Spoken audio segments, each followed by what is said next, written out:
আসসালামু আলাইকুম ওয়া রাহমাতুল্লাহি ওয়া বারাকাতুহু।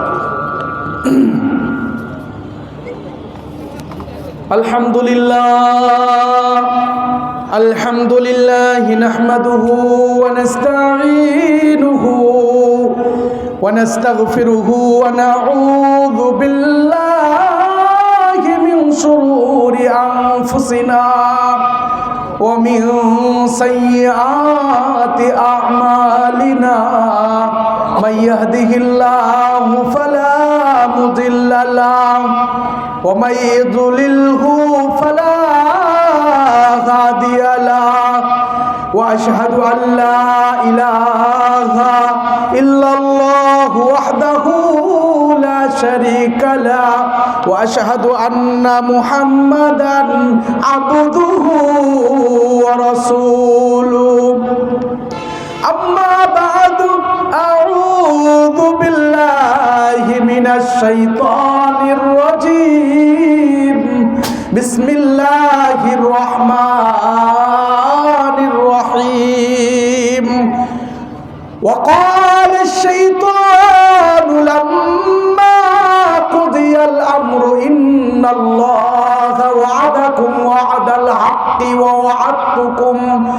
ওয়া'আদতুকুম ফাআখলাফতুকুম ওয়া মা কানা লি আলাইকুম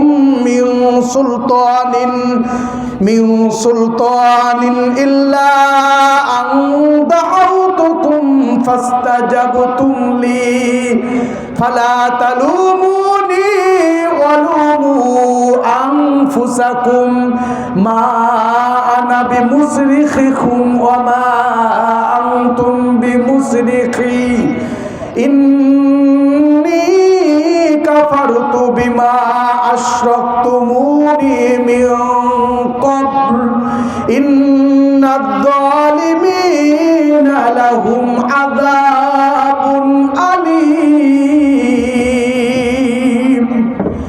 عن عبد الله بن مسعود رضي الله تعالى عنه قال رسول الله صلى الله عليه وسلم قال لا تزول قدم يوم القيامة من عند ربه حتى يسأل عن خمس عن عمره فيما أفناه وعن شبابه فيما أبلاه وماله من أين اكتسبه وفيما أنفقه وماذا عمل فيما علم। শোনো বাংলার মুসলমান, যৌতুকের লোভে হারায়ো না ঈমান। শোনো বাংলার মুসলমান, যৌতুকের লোভে হারায়ো না ঈমান। যৌতুক নিয়ে করলে বিয়ে হালাল হারাম না চিনিলে, যৌতুক নিয়ে করলে বিয়ে হালাল হারাম না চিনিলে, নবী বলেন ওদের সাথে, নবী বলেন ওদের সাথে আত্মীয়তা করো না। শোনো বাংলার মুসলমান, যৌতুকের লোভে হারায়ো না ঈমান। যৌতুক প্রথা সর্বনাশা কেড়ে নিল বুকের আশা। যৌতুক প্রথা সর্বনাশা কেড়ে নিল বুকের আশা। কত মায়ের জীবন গেল, কত বোনের জীবন গেল যৌতুকের দায়। শোনো বাংলার মুসলমান, যৌতুকের লোভে হারায়ো না ঈমান। মেয়ের বাবা কাঁদে বসে, ছেলের বাবা মুস্কি হাসি। মেয়ের বাবা কাঁদে বসে, ছেলের বাবা মুস্কি হাসি। পরের টাকায় করবে গাড়ি, পরের টাকায় করবে বাড়ি, কিনবে বিছিয়ার। শোনো বাংলার মুসলমান, যৌতুকের লোভে হারায়ো না ঈমান। মুসলমান, শোনো বাংলার মুসলমান, যৌতুকেরই লোভে হারায় না ঈমান।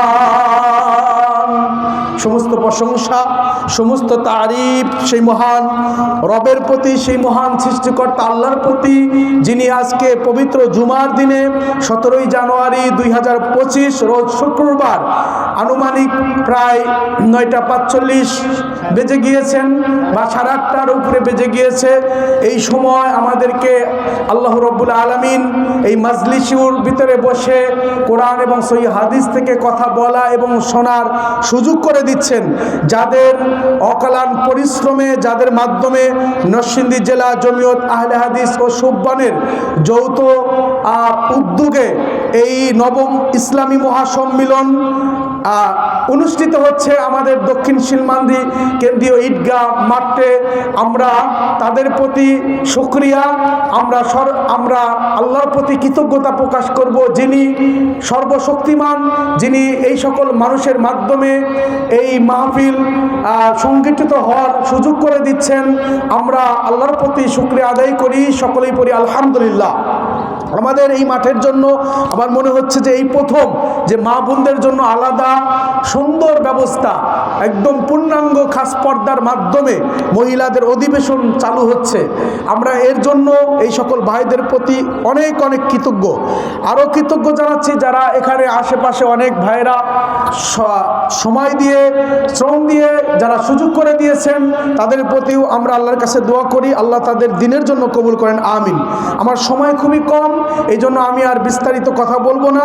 আমি সেই নবীর উপরে দরুদ পাঠ করি, যেই নবী আল্লাহ তাআলা পৃথিবীর সর্বশ্রেষ্ঠ মানব হিসেবে এই নবীকে মর্যাদা দিয়েছেন। যেই নবীর উপরে দরুদ না পড়লে আল্লাহ তাআলা তাকে কিফন বলেছেন, আল্লাহ তাআলা তার সম্মান বৃদ্ধি করেন না। আমরা সেই নবীর উপরে দরুদ পাঠ করি, সকলেই করি আল্লাহুম্মা সাল্লি আলাইহি আল্লাহুম্মা বারিক আলাই। সম্মানিত ভাইয়েরা আমার, আমি আসলে এই সমাজের বা এই মসজিদের ইমাম, এখানে আমি আসলে আলোচক নয়, তবুও যেহেতু আমাকে কয়েক মিনিট সময় দিয়েছে, আমি কয়েকটি কথা বলবো। আমার মা বোনেরা যারা এসেছেন, আপনাদেরকে আগের থেকেই জানানো হচ্ছে, বিশেষ করে আমাদের সমাজবাসী বা আশেপাশের মা বোনদেরকে জানানো হচ্ছে যে আপনারা রাতের বেলায় কিন্তু সুযোগ পাবেন না, এই জন্য আপনারা দ্রুত, আপনাদেরকে 8টার থেকেই বলা হচ্ছিল যে আসবেন, অনেকে এসেছেন, আরও যারা আসছেন অতি দ্রুত চলে আসুন। আল্লাহ রাব্বুল আলামিন পবিত্র আল কোরআনে বিভিন্ন বিষয় নিয়ে আলোচনা করেছেন। আমি মানুষকে যে এই পৃথিবীর জীবনের পরে আর একটা জগৎ রয়েছে, সেখানে হিসাবের মুখোমুখি হতে হবে, আমি এই অল্প সময়ের ভিতরে এই কথাগুলো উঠিয়ে ধরার চেষ্টা করব। আল্লাহ রাব্বুল আলামিন পবিত্র আল কোরআন সূরা আল বাকারা 48 নম্বর আয়াতে আল্লাহ বলেন, ওয়াত্তাকু ইয়াওমান লা তাজজি নাফসুন আন নাফসিন শাইআন ওয়া লা ইকবালু মিনহা শাফাআতু ওয়া লা ইউখাযু মিনহা আদলু ওয়া লা হুম ইনসারুন। আল্লাহ বলেন, ওয়াত্তাকু, তোমরা সেই দিনের ভয় করো যখন কেউ কারো সামান্য উপকার আসবে না, কারো পক্ষে কোনো সুপারিশ কবুল করা হবে না, এবং কাউকে কোনো ক্ষতিপূরণের বিনিময়, কোনো অর্থের বিনিময় যেই দিন মানুষকে কি করা হবে না, ক্ষমা করা হবে না, এমনকি সে কোনো রকমের সাহায্য পাবে না, তোমরা সেই দিনের ভয় করো। আমার মা বোনেরা ভালো করে শুনুন, আল্লাহ রাব্বুল আলামিন বলেন, ওয়াত্তাকু ইয়াওমান লা তাজজি নাফসুন আন নাফসিন শাইআন ওয়া লা ইকবালু মিনহা শাফাআতু ওয়া লা ইউখাযু মিনহা আদলু ওয়া লা হুম ইনসারুন। তোমরা সেই দিনের ভয় করো যখন কেউ কারো সামান্য উপকারে আসতে পারবে না। মানুষ দুনিয়াতে যখন বিপদে পড়ে, এই বিপদ থেকে মুক্তি পাওয়ার জন্য কত মানুষ আমাদের পাশে এসে দাঁড়ায়, কিন্তু আল্লাহ রাব্বুল আলামিন বলছেন ওই কিয়ামতের দিন কেউ কারো পাশে এসে দাঁড়াতে পারবে না। ওই সময় যদি কারো পক্ষ হয়ে কেউ কালিতে করতে চান, কারো পক্ষে হয়ে যদি কেউ সুপারিশ করতে চায়, এই সুপারিশগুলো আল্লাহর দরবারে গৃহীত হবে না। দুনিয়ার বুকে অনেকের জেল হলে, সাজা হলে, অর্থের বিনিময়ে তাদেরকে মুক্তি দেওয়া হয়, কিন্তু আল্লাহ তাআলা বলছেন ওই সময় কোনো অর্থের বিনিময়, কোনো টাকা পয়সা সম্পদের বিনিময় ওই দিন মানুষকে মুক্তি দেওয়ার অপশন থাকবে না। আল্লাহ শেষ অংশে বলছেন তারা কোনো রকমের সাহায্য পারবে না। ও বন্ধুগণ আমার, আল্লাহ রাব্বুল আলামিন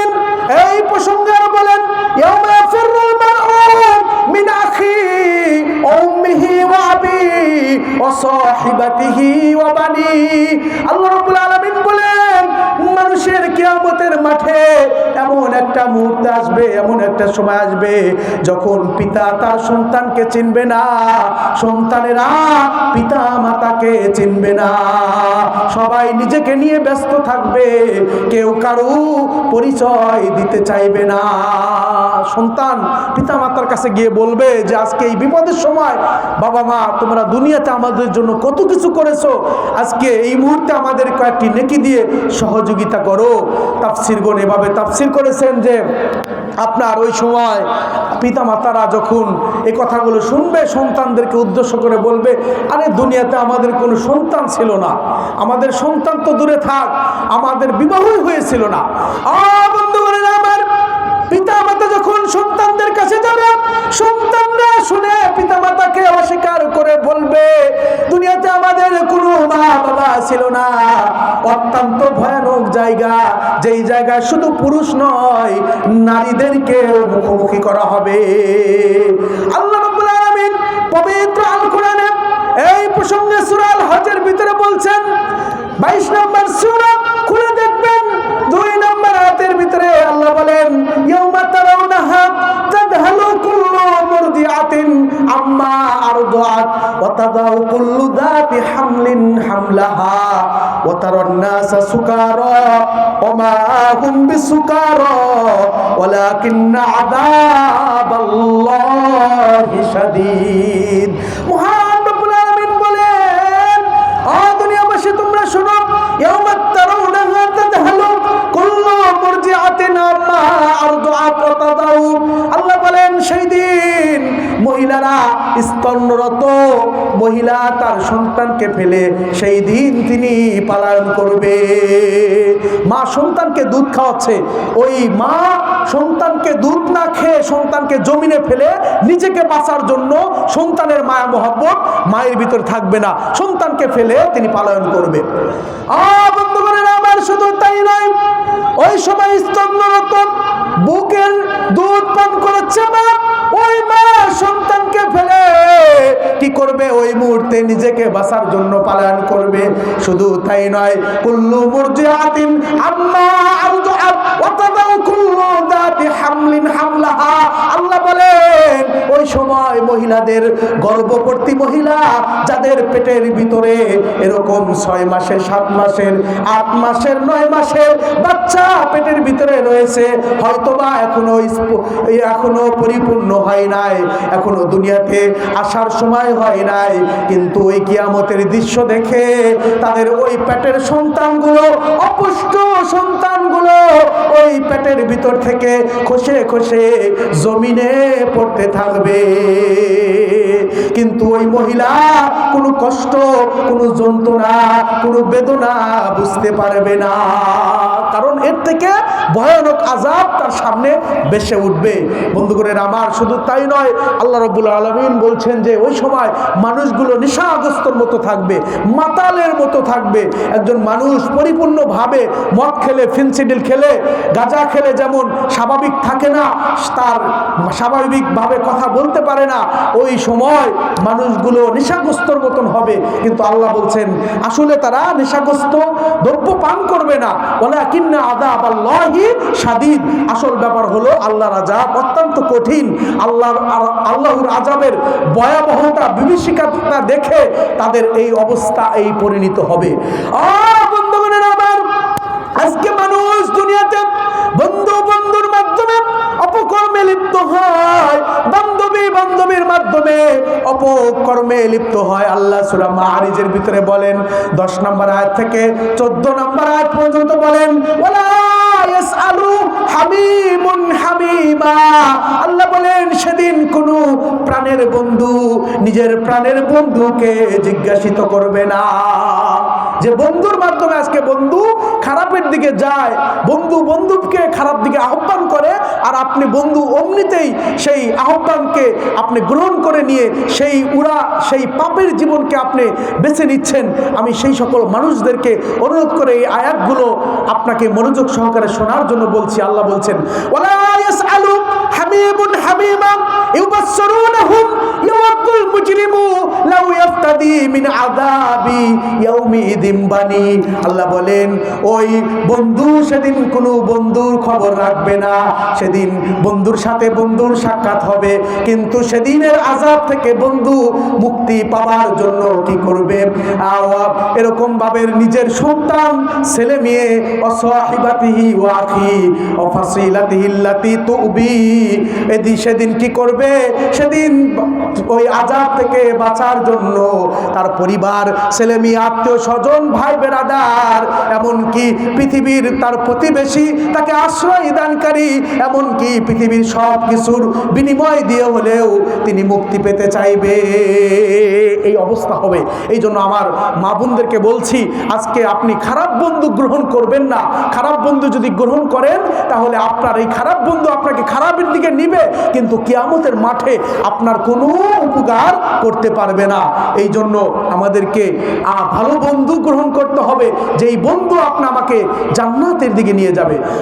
ভাইয়েরা আমার, বন্ধু বোনেরা আমার, আসুন আল্লাহ রাব্বুল আলামিন পবিত্র আল কোরআন 14 নম্বর সূরা ইব্রাহিমের 22 নম্বর আয়াতে বলেন, অকালাশ শাইতানু লাম্মা কুদিয়াল আমরু ইন্নাল্লাহা ওয়াদাকুম ওয়াদাল হাক্কি ওয়া ওয়া'আদতুকুম ফাআখলাফতুকুম ওয়া মা কানা লি আলাইকুম মিন সুলতানিন ইল্লা আন দাআউতুকুম ফাস্তাজাবতুম লি। মহান রব্বুল আলামিন বলছেন, দুনিয়াবাসীরা তোমরা শোনো, আল্লাহ রাব্বুল আলামিন যখন সব কিছুর চূড়ান্ত ফয়সালা করে দিবেন কিয়ামতের মাঠে, তখন শয়তান বলবে, ও আমার অনুসারীরা তোমরা শোনো, তোমাদেরকে বলছি, তোমাদেরকে আল্লাহ তাআলা যে সকল প্রতিশ্রুতি দিয়েছিলেন বা ওয়াদা দিয়েছিলেন, আল্লাহ রাব্বুল আলামিন তা পরিপূর্ণভাবে পালন করেছেন। কিয়ামতের মাঠে যখন সব কিছুর ফয়সালা করে দেওয়া হবে, কে কার দল ভক্ত ছিল, কে কার অনুসারী ছিল, এই সবাই যখন জেনে যাবে, তখন শয়তান তার অনুসারীদেরকে, শয়তান তার দলবদ্ধদেরকে বলতে থাকবে যে শোনো, তোমরা শোনো, তোমাদেরকে আমি আল্লাহ ওয়াদা দিয়েছিলেন, প্রতিশ্রুতি দিয়েছিলেন, তিনি পরিপূর্ণভাবে তা রক্ষা করেছেন, কিন্তু আমিও তোমাদেরকে ওয়াদা দিয়েছিলাম, তার একটাও আমি পালন করি নাই। শোনো, তোমাদের উপর তো আমার কোনো জোর জবরদস্তি ছিল না, আমি তোমাদেরকে আহ্বান করেছি, অমনি তোমরা সেই আহ্বানে সাড়া দিয়েছো। কাজেই আজকে তোমরা আমাকে তিরস্কার করো না, দোষ করো না, আমাকে বর্ষনা করো না, নিজেকেই নিজেরা তিরস্কার করো, অপরাধী মনে করো, দোষ দাও। আর শুনে রাখো, আজ তোমরা আমাকে এই বিপদের সময় আমিও তোমাদের যেমন উদ্ধার করতেও পারো, তোমরাও আমাকে উদ্ধার করতেও পারো। আর শোনো শোনো, ইতিপূর্বে তোমরা যে আল্লাহর সঙ্গে আমাকে শরীক করেছিলা, অংশীদার স্থাপন করেছিলা, আমি তার সম্পূর্ণ দায় দায়িত্ব থেকে অস্বীকার করে নিচ্ছি।